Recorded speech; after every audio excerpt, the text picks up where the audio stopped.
গাছের মানুষ সুচিত্রা ভট্টাচার্য। 2।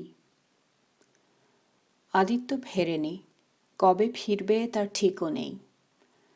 হাসপাতালে বেশ একটা রই রই কাণ্ড বাঁধিয়ে দিয়েছে আদিত্য। কাল রাত্রে কোন এক ওয়ার্ড বয়কে দিয়ে দেশি পাঁইট আনিয়েছিল।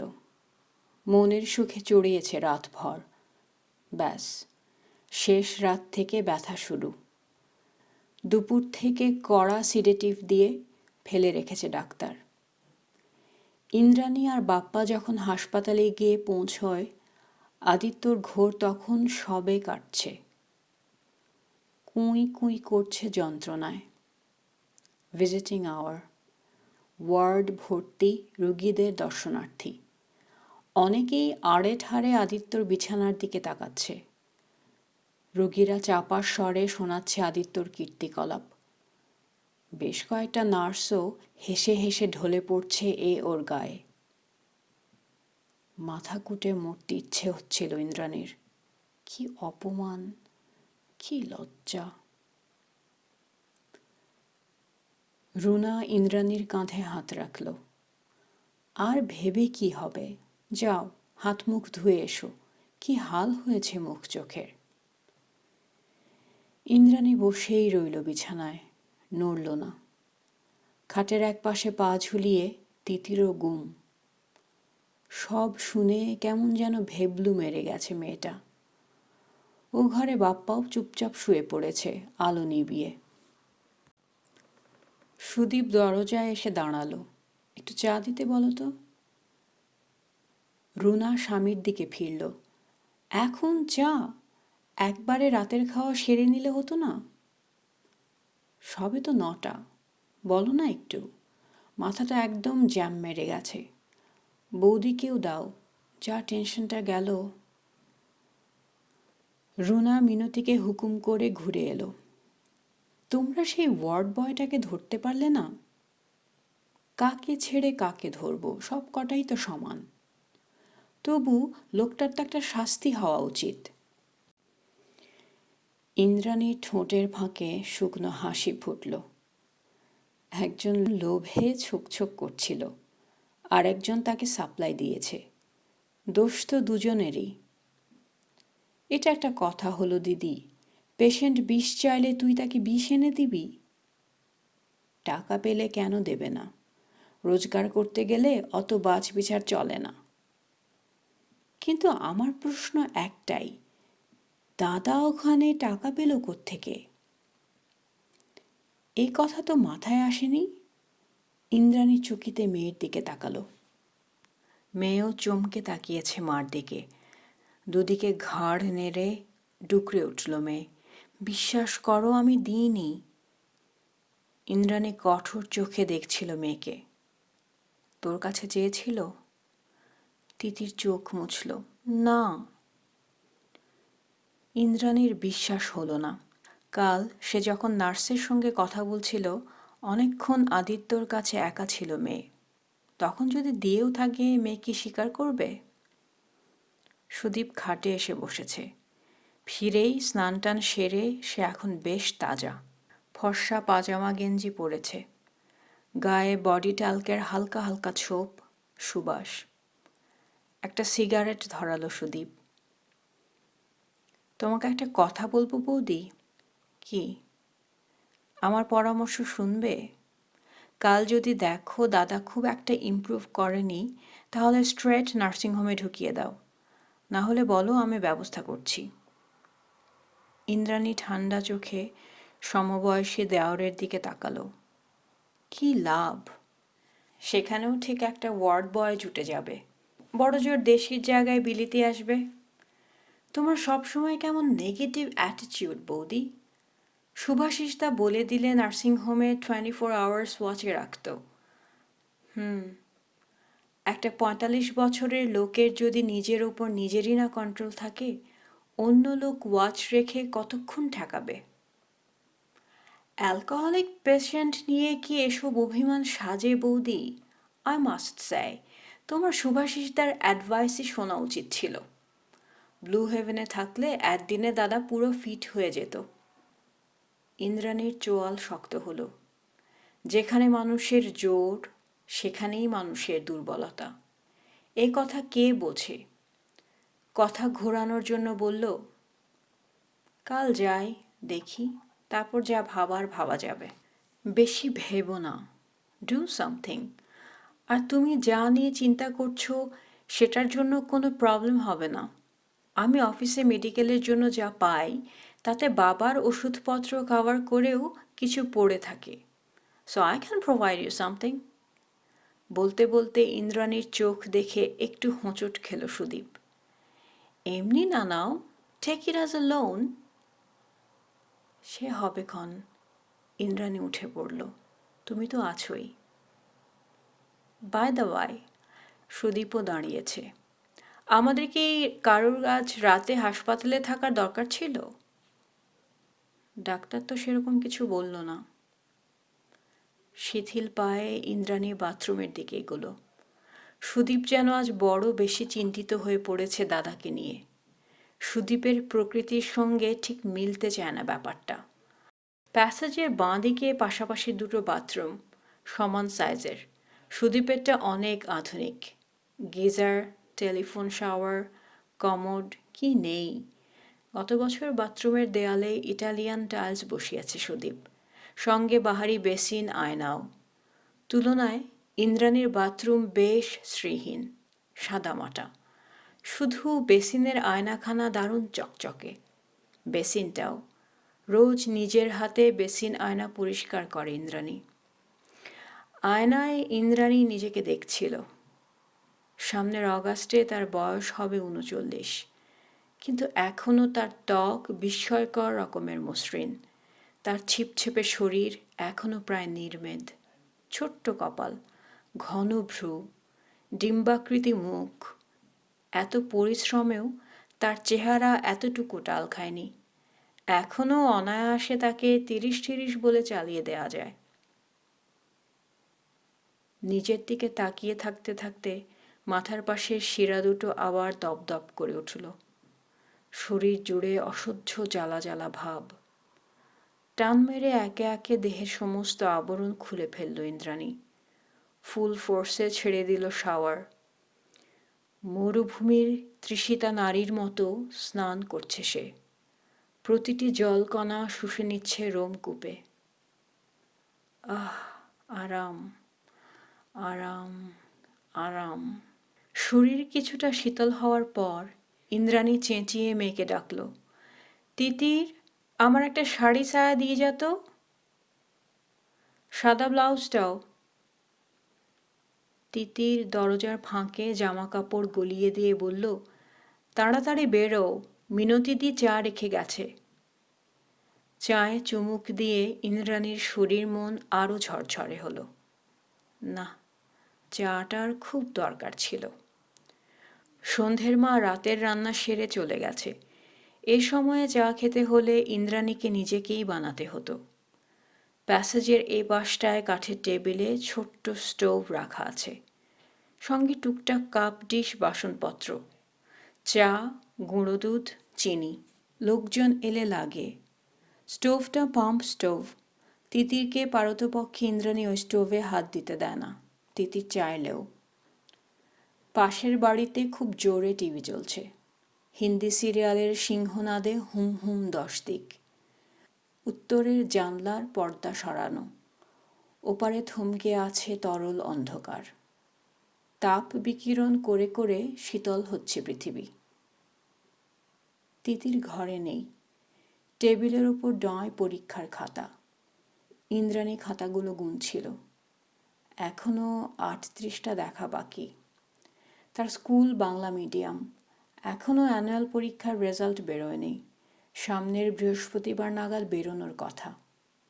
না, কাল কি হয় না হয় রাত্রিরে কিছু দেখে রাখতেই হবে।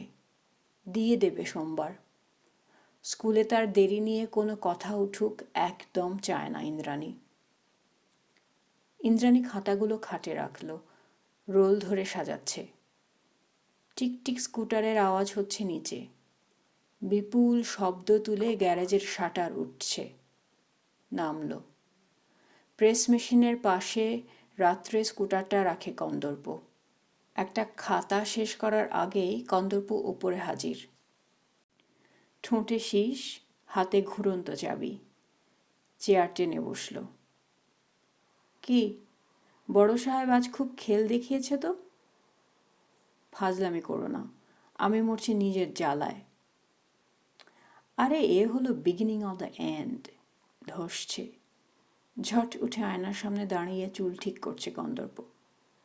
সে যতক্ষণ বসে থাকে তার চেয়ে বেশি সময় আয়নায় দেখে নিজেকে।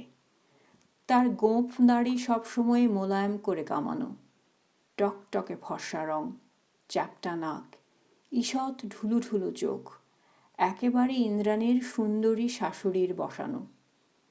ইন্দ্রাণী বলল, নিজের দাদা সম্পর্কে এভাবে বলতে বাধে না তোমার? तुम तो जानती हो जो सही बात है वो कंदर्प जरूर बोलेगा। দাদা তো কি আছে, সব লোকই তো কারুর না কারুর দাদা, বাবা, কাকা। তুমি তো বলবেই, তোমরা সব এক গাছের ফল, তোমাদের কারুর মধ্যেই কোনো মায়া দয়া টান নেই। ভুল কনসেপশন। গাছ এক ঠিকই, তবে সব ফল এক ট্রিটমেন্ট পায়নি ভাবিজান। তোমার পতিদেবতার মতো করে কে আর তুলোয় মোড়ে মানুষ হয়েছে? যে ছেলে রোগাভোগা হয় তার ওপর মায়ের একটু বেশি টান থাকেই। রোগ, রোগ তো মন গড়া। তোমার দাদার ছোটবেলায় প্লুরিসি হয়নি? ছাড়ো তো, কবে 6 বছর বয়সে কার প্লুরিসি হয়েছে না টিবি হয়েছে তার জন্য তার সারা জীবন ভারী কাজ করা বারণ, বেশি পড়াশোনা করা বারণ, মাঠে খেলাধুলা করা বারণ, তার জন্য সব স্পেশাল স্পেশাল খাবার, দুধের সর তোলা থাকবে, মাছের পেটিটি রাখা থাকবে, আলাদা করে মাংস, ডিম। কন্দর্পের কথার ভঙ্গিতে বেশিক্ষণ গোমড়া থাকা কঠিন। ইন্দ্রাণী হেসে ফেলল। এই, তুই এত জেলাস কেন রে? হব না, উনি নাদাপেটা হয়ে খাচ্ছেন আর আমরা ভাই বোনরা বেড়াল বাচ্চার মতো জুলজুল করে দেখছি। যদি কিছু এঁটো কাটা জোটে, তারপরও জেলাসি আসবে না বলছো? সেই জেলাসি এখনো আছে দাদাটির এই হাল দেখেও? নো, আমার এখন করুণা হয়। টোটাল ব্যর্থ লোক, দিনরাত বউয়ের ঝাড় খাচ্ছে। কন্দর্প হাসতে হাসতেই বলছে কথাগুলো। ইন্দ্রাণীর শুনতে ভালো লাগছিল না। নিঃশ্বাস চেপে বলল, সে যে কত দুঃখে ঝাড়ি তা যদি কেউ বুঝত। এই দেখো, সিরিয়াস হয়ে গেলে। তোমার সঙ্গে একটু মজাও করা যায় না মায়েরি? আরে বাবা, আমিও কি খুব সাকসেসফুল ম্যান নাকি? নও বুঝি, তবে যে খুব বাতচিত শুনি। চিমটি কাটছ? কাটো। আমি অল প্রুফ। কন্দর্প দরজার দিকে গেল একবার, সুদীপ্তের ঘরের দিকে কি যেন দেখছে। ফিরে এসে চেয়ারে বসে সিগারেট ধরালো। আচ্ছা বৌদি, আজ ব্যাপারটা কি বলো তো? কি ব্যাপার? মেজো সাহেব আজ যে বড় হসপিটালে গিয়েছিল। সুদীপ পারতপক্ষে হাসপাতালে যায় না, যাওয়ার কথাও ছিল না আজ। অফিস থেকে ফিরতে তার সাধারণত দেরিই হয়, 9টা, 9:30। ফিরে নিজের ঘরে ঢোকার আগে একবার এদিকে আসে, দাদার শরীরের খোঁজ খবর নিয়ে যায়।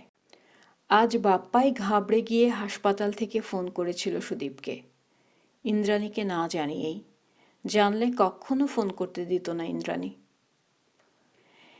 কন্দর্পকে অবশ্য কথাটা বলল না ইন্দ্রাণী, উল্টো প্রশ্ন করল, কেন, দাদার ওপর ভাইয়ের টান থাকতে পারে না? তা পারে। পারে নয়, আছে। জানো, আমাকে জোরাজুরি করছিল কালই তোমার দাদাকে নার্সিংহোমে ট্রান্সফার করার জন্য। বলেছে যা খরচা লাগিয়ে দিয়ে দেবে। বলছিল বুঝি?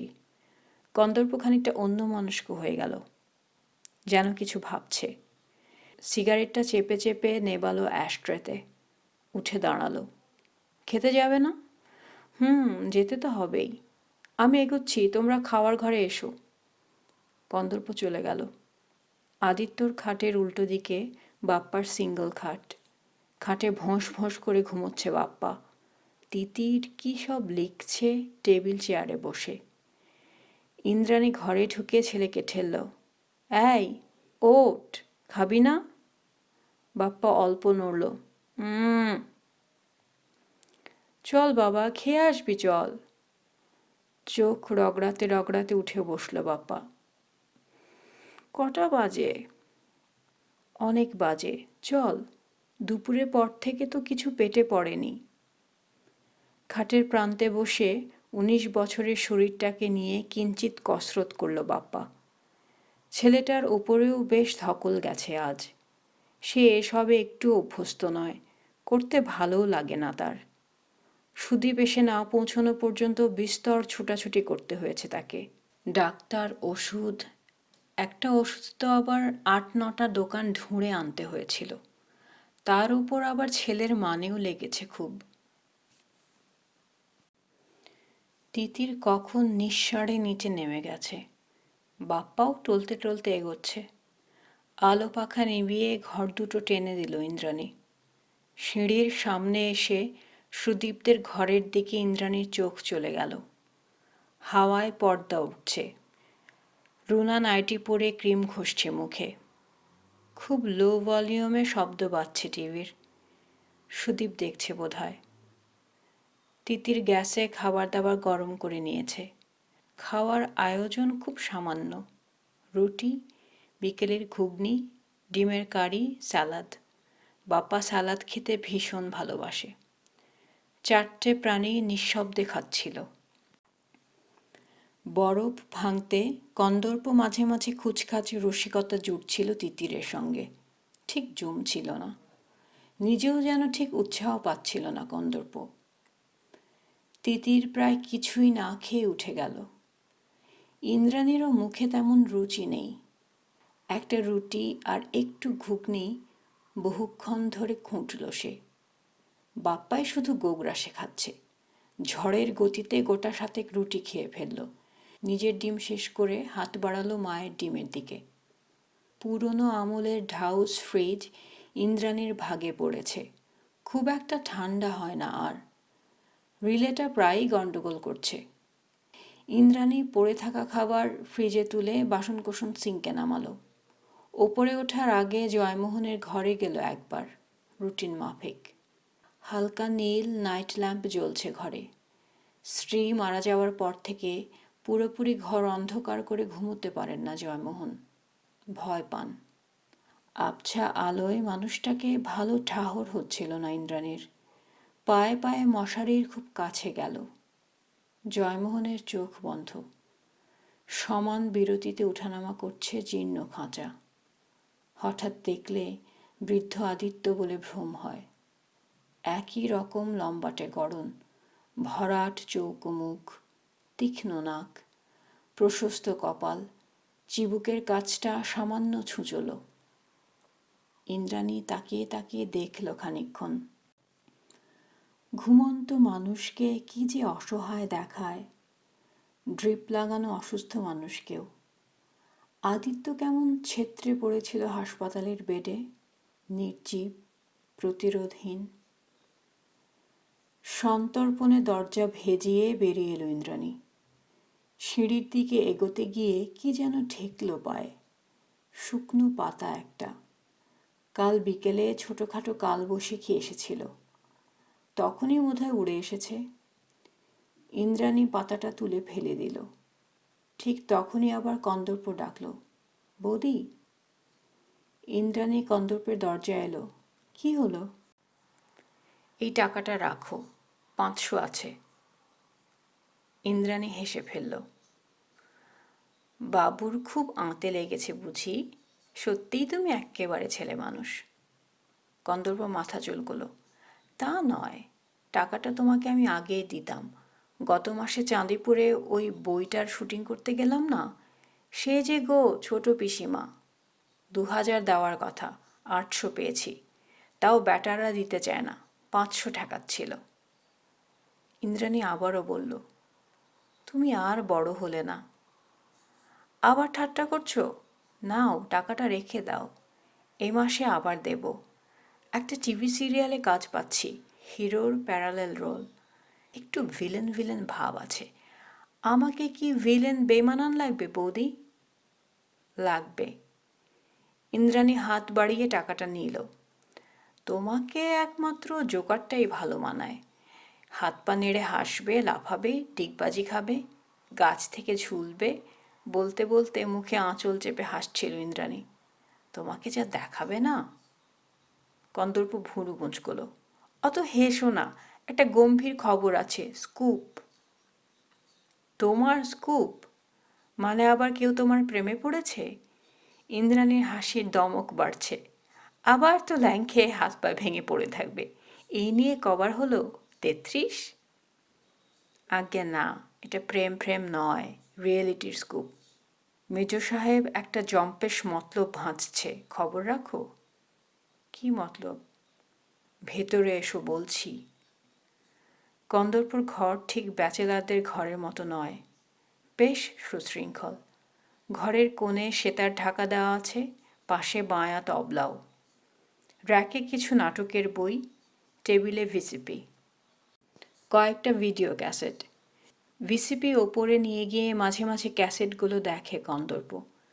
বেশিরভাগই ইংরেজি সিনেমা। দু একটা নিজের অভিনয়ের ক্যাসেটও আছে, সবই যত্ন করে রাখা। এমনকি বিছানার ওপরের চাদরটা পর্যন্ত টান টান। ইন্দ্রাণী বিছানায় বসল। কি হলো বলো? ভাবছি তোমাকে বলবো কি না, মানে বলা ঠিক হবে কি না। কন্দর্প সিগারেট ধরিয়ে ফুক ফুক টানছে। আচ্ছা, এই বাড়িটা আর পেছনের জায়গাটা মিলিয়ে কতটা জমি আছে বলো তো? আমি অত জমির মাপটা বুঝি না, তোমার দাদা তো বলে 8 কাঠা। বাহ, তুমি তো ফাইন ইনফরমেশন রাখো। এবার বলো তো 8 × 1.5 লাখ কত হয়? 12। কেন, কি হয়েছে? দাঁড়াও না, ব্যস্ত হচ্ছ কেন? আচ্ছা, এই বাড়ির ভ্যালুয়েশন কত হবে? জানি না। জানা উচিত ছিল। আমার জানার দরকার নেই। আছে আছে, কন্দর্প চোখ ঘোরালো। মেজো সাহেব বাবাকে পটানোর চেষ্টা করছে, এ বাড়ি ভেঙে ফ্ল্যাট বানাবে। ইন্দ্রাণী থ হয়ে গেছে। এত বড় একটা প্ল্যান আঁটছে, অথচ সুদীপ একবারও তো তার সঙ্গে আলোচনা করেনি। আদিত্য নয় এখন এ বাড়ির ফালতু, ইন্দ্রাণীও কেউ নয়, ইন্দ্রাণীর ছেলে মেয়ে কেউ নয়। কন্দর্প হাসছে মিটিমিটি। কি, বোম মেরে গেলে যে? তবে যাই বলো, প্রপোজিশনটা মন্দ নয়। আমাদের পার হেড একটা করে ফ্ল্যাট অ্যান্ড 1 লাখ ক্যাশ। আত্মাভিমানে ইন্দ্রাণী পলকে রুখে দিল কষ্টটাকে। বাবা কি বলছেন? ওটাই তো মেজদার মেন হার্ডল। বাবাকে কাটাতে পারলেই গোল ফাঁকা। বাট নিধিরাম সর্দারকে বাগে আনা যাচ্ছে না। বুদ্ধা-বাবুর এ বাড়ি নিয়ে যা সেন্টিমেন্ট। ঢাকার জমি বেচে এসে গ্র্যান্ডফাদার এখানে বাড়ি বানিয়েছিলেন, কত জলা জঙ্গল সাফ করে, ডাকাত তাড়িয়ে। দেখো না, পুরনো কথা বলতে গেলে কেমন তুলতুলে হয়ে যায় লোকটা। হবেই তো, বাবার কাছে বাড়ি কি শুধু বাড়ি, কত স্মৃতি। স্মৃতিফিতি সব হাতে লণ্ঠন করে ধরিয়ে দেবে। নিধিরাম বেশি দিন লড়তে পারবে না। অলরেডি একটা প্রমোটার এসে গেছিল থলি নাচাতে। কবে? তা ধরো দিন 7 আগে। ইন্দ্রাণীর বুকে কুটুস করে একটা পিঁপড়ে কামড়ালো। তার প্রতি জয়মোহনের একটা আলাদা দুর্বলতা আছে ইন্দ্রাণী জানে। এ বাড়িতে সে বউ হয়ে আসার ঠিক 2 মাসের মাথায় জয়মোহনের একমাত্র মেয়ে বাড়ি থেকে পালিয়েছিল, এক মোটর মেকানিকের সঙ্গে। জয়মোহন তখন উন্মাদ প্রায়, অন্ন জল ত্যাগ করার দশা। সে সময় ইন্দ্রাণী ঘিরে রেখেছিল শ্বশুরকে। কখনো জোর করে, কখনো বুঝিয়ে সুঝিয়ে ক্রমে স্বাভাবিক করে তুলেছিল মানুষটাকে। তখন থেকেই এক অদৃশ্য মায়াবন্ধনে জড়িয়ে গেছেন জয়মোহন। তিনি বলতেন, এ শুধু আমার বড় বউ নয়, এই আমার মেয়ে। তারপর অবশ্য অনেক জল বয়ে গেছে গঙ্গায়। জয়শ্রী এখন আর তত পর নেই।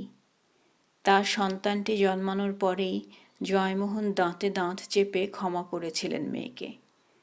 কিছুটা স্ত্রীর চাপে, কিছুটা ইন্দ্রাণীর উপরোধে। রাগটাও তখন কমে এসেছিল অনেক, সময়ের পলি পড়ে। ইন্দ্রাণীর উপর জয়মোহনের বিশেষ দুর্বলতার আর একটা কারণও আছে, মোটা দাগের। সেটা হলো অনুশোচনা। আদিত্যর মতো অকাল কুষ্মাণ্ডের জন্য ইন্দ্রাণীকে নিয়ে আসার পরিতাপ। সেই জয়মোহন এত প্রমোটার কিছুই জানালেন না ইন্দ্রাণীকে। হাঁড়ি আলাদা হয়ে ইন্দ্রাণী এখন এত পর। ইন্দ্রাণী ক্ষুণ্ণ মুখে বলল, বাবার তো একটা মেয়েও আছে, তাকে তোমরা হিসেবে ধরেছ তো? নো, তোমরা শুধু মেজদা আমাকে একদম এর মধ্যে ট্যাগ করবে না। কেন? তুমি ভাগ নেবে না? নেব? কন্দর্প যেন উদাসী বাউল। নিলেও হয়, না নিলেও হয়। অ্যাক্টিং করো না। ইন্দ্রাণীর গলা ধরে এসেছে। এবারে সব্বাইকে চেনা হয়ে গেছে আমার, কেউ নিজেরটুকু কম বোঝে না। কন্দর্প হেসে ফেলল, দাদাও? হ্যাঁ হ্যাঁ, তোমার দাদাও। তিনি হলেন সব থেকে শেয়ানা। ভালো মতো বুঝে গেছে যাই করে বেড়াক না কেন, ছেলে মেয়েদের আমি ঠিক সামলে নেব। স্বার্থপর, স্বার্থপর। কথাটা যেন ধাক্কা মারল কন্দর্পকে। জানলার দিকে মুখ ফিরিয়েছে সে। বাইরে এখন কিছুই দৃশ্যমান নয়, শুধু এক আধ ভাঙা পাঁচিল পাহারা দিচ্ছে জানালাকে। টিউবের আলো পড়ে পাঁচিলের ক্ষত যেন আরও দগদগে। কন্দর্প ক্ষতগুলো দেখছিল। বলল, রাগ করো না বৌদি, তুমিও কিন্তু কোনোদিন দাদার হাল ধরার চেষ্টা করনি। তুমি যদি গোড়া একটু শক্ত হতে কিংবা একটু নরম, তাহলে হয়তো দাদা। ইন্দ্রাণী নিঝুম হয়ে গেল। কথাটা তো মিথ্যে নয়। আবার সত্যি ভাবলেও এই মুহূর্তের ক্ষোভ, এই মর্মবেদনা সব নিরর্থক হয়ে যায়। ছোট্ট শ্বাস ফেলে ইন্দ্রাণী প্রসঙ্গ ঘোরালো। 7 দিন আগে প্রমোটার এসেছিল, সে কথা তুমি আজ বলতে গেলে কেন? 7 দিন আগেই তো বলতে পারতে। প্লেন অ্যান্ড সিম্পল, খবরটা আজই পেয়েছি বলে। কে বলল তোমাকে? বাবা। ছি বৌদি, স্কুপের সোর্স জানতে নেই। ধরে নাও এটা আমার সিক্রেট এজেন্সির খবর।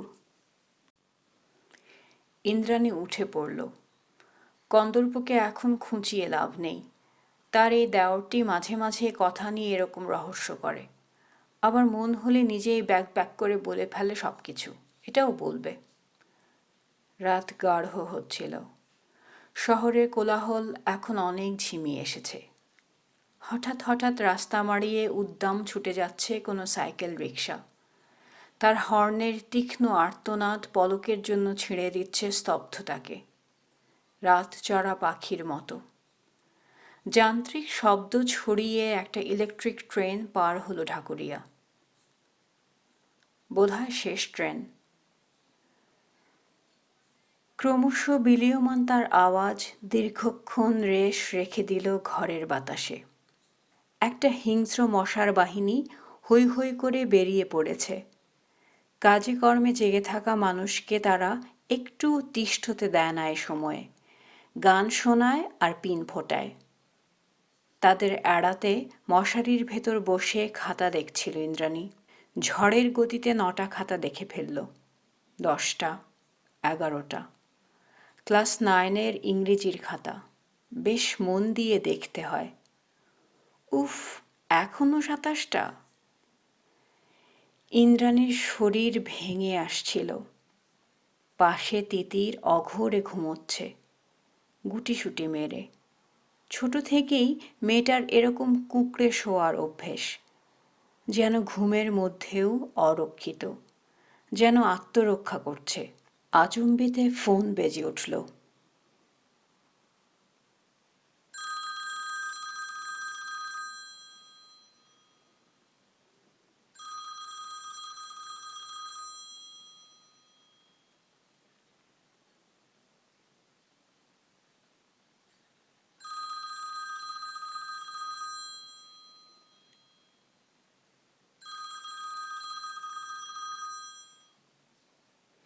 লহমায় বিদ্যুৎ খেলে গেল ইন্দ্রাণীর স্নায়ুতে। হৃৎপিণ্ড কেঁপে গেল। এত রাতে কার ফোন এলো? হাসপাতাল থেকে এলো না তো? আদিত্যর কি তাহলে? সুদীপের দরজায় খিল নামছে। ত্রস্ত পায়ে টেলিফোনের দিকে ছুটল ইন্দ্রাণী।